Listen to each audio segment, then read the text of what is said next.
कौन सी mid cap scheme है आपके लिए बेस्ट? कोटक इमर्जिंग इक्विटी या फिर निपॉन इंडिया ग्रोथ फंड? साल 2025 में किस में बनेंगे इन्वेस्टर्स के सबसे ज्यादा रिटर्न्स? कैसा रहा है इन दोनों स्कीम्स का पास्ट परफॉर्मेंस? सारी डिटेल जानेंगे हमारे इस वीडियो में। नमस्कार, मैं हूं मनीष तनेजा और आप देख रहे हैं जेड फंड्स। जेड फंड्स, जहां आप कर सकते हैं डेली एसआईपी। जी हां, जब हम कमाते रोज हैं, खर्चते रोज हैं, बचाते रोज हैं, तो क्यों ना रोज निवेश करें। आज ही जेड फंड्स ऐप डाउनलोड करें और जानें जेड फंड्स के डेली एसआईपी फीचर के बारे में।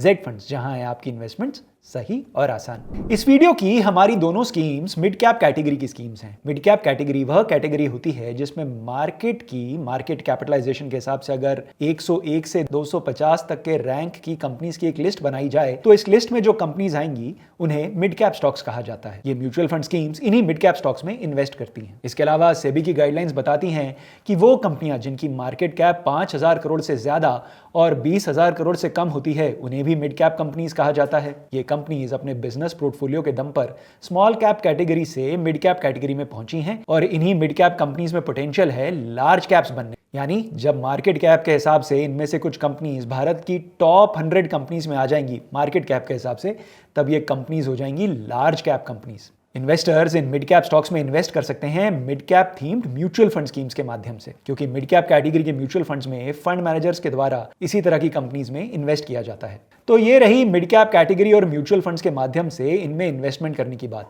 आइए अब जानते हैं आज की हमारी मिड कैप कैटेगरी की दो स्कीम्स के बारे में। हमारी पहली स्कीम है Kotak emerging equity fund. Kotak Mahindra mutual fund द्वारा कोटक इमर्जिंग इक्विटी फंड को मार्च 2007 में लॉन्च किया गया था और तब से अब तक इस स्कीम ने अपने एनएफओ इन्वेस्टर्स को 14.98% का सालाना रिटर्न दिया है। इस फंड के पिछले 1, 3 और 5 साल के रिटर्न्स देखें तो इस फंड ने पिछले 1 साल में अपने इन्वेस्टर्स को 21.38% का रिटर्न दिया है, पिछले 3 सालों में 19.32% का सालाना रिटर्न दिया है और पिछले 5 सालों में 22.75% का सालाना रिटर्न दिया है। इस फंड का बेंचमार्क है Nifty mid cap 150 total return index. Nifty mid cap total return index के पास्ट रिटर्न्स आप स्क्रीन पर देख सकते हैं। एक साल में इस बेंचमार्क ने दिया है 11.4% का रिटर्न, पिछले 3 सालों में 21.47% का सालाना रिटर्न और पिछले 5 सालों में 24.83% का सालाना रिटर्न।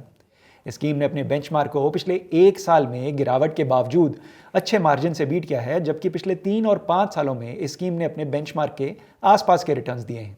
स्कीम ने अपनी कैटेगरी को तीनों टाइम होराइजन्स में आउट परफॉर्म किया है। इक्विटी मिड कैप कैटेगरी के रिटर्न्स आप स्क्रीन पर देख सकते हैं। कैटेगरी ने पिछले 1 साल में 13.12% का रिटर्न दिया है, पिछले 3 सालों में 18.72% का सालाना रिटर्न दिया है और पिछले 5 सालों में 22.7% का सालाना रिटर्न दिया। कोटक इमर्जिंग इक्विटी फंड एक open ended equity mutual fund scheme है। जी हाँ, इसमें आप पैसा कभी भी इन्वेस्ट कर सकते हैं और कभी भी स्कीम से पैसा निकाल सकते हैं। लगभग 53,000 crore 53,000 crore is the AUM of this mutual fund scheme.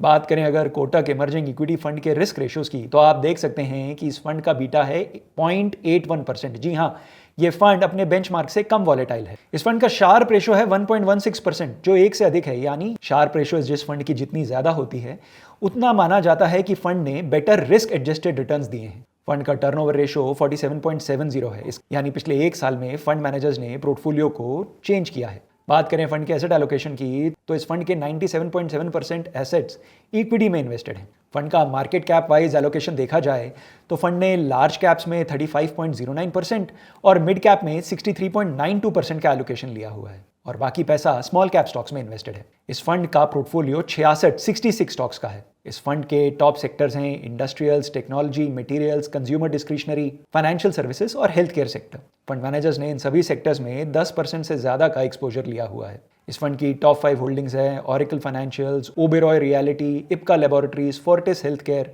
और मेम्फिस। इस वीडियो में जिस दूसरे मिड कैप फंड के बारे में हम आपको जानकारी देंगे वो है Nippon India growth fund. Nippon India growth fund launch हुआ था अक्टूबर 1995 में। जी हाँ, इस स्कीम का लगभग 30 वर्षों का लंबा ट्रैक रिकॉर्ड है। इस फंड ने अपनी लॉन्च डेट से अब तक 22.35% का सालाना रिटर्न दिया है। अगर इस फंड के पास्ट 1, 3, 5 सालों के रिटर्न्स पर नजर डालें तो आप देख सकते हैं इस फंड ने पिछले 1 साल में 15.27% का रिटर्न दिया है, पिछले 3 सालों में 22.33% का सालाना रिटर्न दिया है और पिछले 5 सालों में 25.1% का सालाना रिटर्न दिया है। इस फंड ने अपनी कैटेगरी और अपने बेंचमार्क को कॉम्प्रिहेंसिवली आउट परफॉर्म किया है। यह स्कीम भी एक open ended mutual fund scheme है। जी हां, आप निपॉन के इस फंड में कभी भी इन्वेस्ट कर सकते हैं और कभी भी पैसा विड्रॉ कर सकते हैं। पर ध्यान रहे ये दोनों मिड कैप कैटेगरी की म्यूचुअल फंड स्कीम्स हैं, यानी ये वेरी हाई रिस्क कैटेगरी की म्यूचुअल फंड स्कीम्स हैं। इन दोनों म्यूचुअल फंड स्कीम्स में तभी इन्वेस्ट करें अगर आपका इन्वेस्टमेंट 4-5 साल या उससे अधिक का है। इस फंड का AUM लगभग 35,278 करोड़ रुपए 35,278 करोड़ रुपीस है। फंड का बीटा 0.9% है। जी हाँ, ये फंड भी अपने बेंचमार्क से कम वॉलेटाइल है। इस फंड के 99.16% एसेट्स स्टॉक मार्केट में इन्वेस्टेड हैं। इस फंड का पोर्टफोलियो 97 स्टॉक्स का है। इस फंड के टॉप सेक्टर्स हैं consumer discretionary, financial services, industrials और हेल्थ केयर सेक्टर।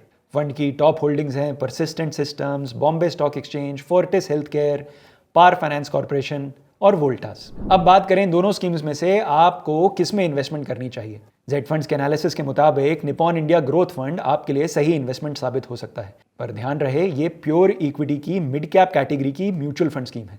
इस स्कीम में तभी इन्वेस्ट करें यदि आपका इन्वेस्टमेंट होराइजन 4 या 5 साल या उससे अधिक है। करें मिड कैप फंड्स में SIP या करें लमसम। बाजार के उस उतार चढ़ाव में क्या STP एक अच्छा तरीका है मिड कैप फंड्स में इन्वेस्ट करने का? इस सारी जानकारी के लिए आज ही जेड फंड्स ऐप डाउनलोड करें और बात करें अपने जेड फंड एक्सपर्ट से। जेड फंड्स, जहां है आपकी इन्वेस्टमेंट सही और आसान। Mutual fund investments are subject to market risks. Read all scheme related documents carefully.